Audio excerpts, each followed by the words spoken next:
Hello everyone. आज हम Hindi language पत्र लेखन पढ़ेंगे। Letter writing. पत्र लेखन एक कला है। पत्र के द्वारा हम अपनी बातों को प्रभावशाली तरीके से दूसरे तक लिखकर पहुंचाते हैं। सरकारी तंत्र में सारा कार्य पत्रों के आदान प्रदान के द्वारा ही निष्पादित होते हैं। व्यक्तिगत जीवन में पत्रों की महत्वपूर्ण भूमिका होती है। हम अपने मन की बातों को पत्रों के द्वारा अपने संबंधियों तथा आत्मीय जन तक भेजते हैं तथा एक दूसरे तक अपनी भावनाओं का आदान प्रदान करते हैं तथा पत्रों के द्वारा दूर रहकर भी जुड़ा हुआ महसूस करते हैं। पत्र लेखन की बहुत सारी विशेषताएं होती हैं। पत्र लिखते समय हमें किन किन बातों का ध्यान रखना चाहिए, इसमें देखिए विशेषताएं देखेंगे। पहले हम सरल होना चाहिए पत्र, ताकि उसे कोई भी इजीली पढ़ सके।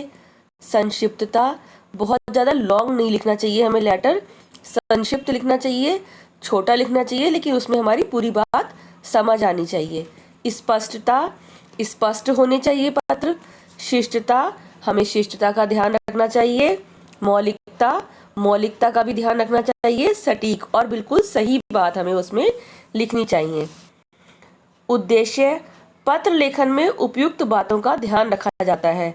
व्यक्तिगत पत्रों में तो उपयुक्त सभी बातों का ध्यान भी रखा जा सकता है, लेकिन सरकारी पत्र लेखन में तो इन सभी बिंदुओं का ध्यान रखना अति आवश्यक है। बिंदु कौन से? जो मैंने अभी आपको विशेषताएं बताई हैं। पत्रों के प्रकार। पत्र दो प्रकार के होते हैं, औपचारिक पत्र और अनौपचारिक पत्र। औपचारिक पत्रों की श्रेणी में ही सरकारी एवं शासकीय पत्र आते हैं, जबकि अनौपचारिक पत्रों के अंतर्गत व्यक्तिगत पत्र आते हैं। औपचारिक पत्र कौन से होते हैं? जो हम ऑफिशियल लेटर लिखते हैं।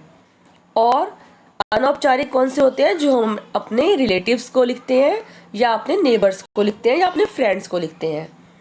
अब हम जानेंगे औपचारिक पत्र कौन कौन से होते हैं। जैसे कि प्राचार्य के नाम, यानी हम अपने प्रधानाचार्य को लिख सकते हैं। अवकाश के लिए प्रार्थना पत्र, आर्थिक सहायता के लिए आवेदन पत्र।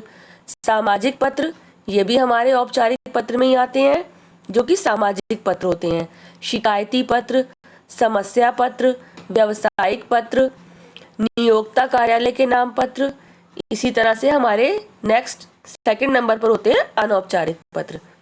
अनौपचारिक पत्र हमारे व्यक्तिगत पत्र होते हैं, जैसे कि बधाई पत्र, उत्तीर्ण होने पर या पदोन्नति होने पर। उत्तीर्ण होने पर, पास होने पर हम बधाई देते हैं, और पदोन्नति यानी कि प्रमोशन होने पर।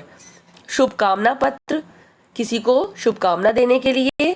संवेदना पत्र, किसी का निधन होने पर जब लिखा जाता है। ये सभी हमारे अनौपचारिक पत्रों में आते हैं। धन्यवाद।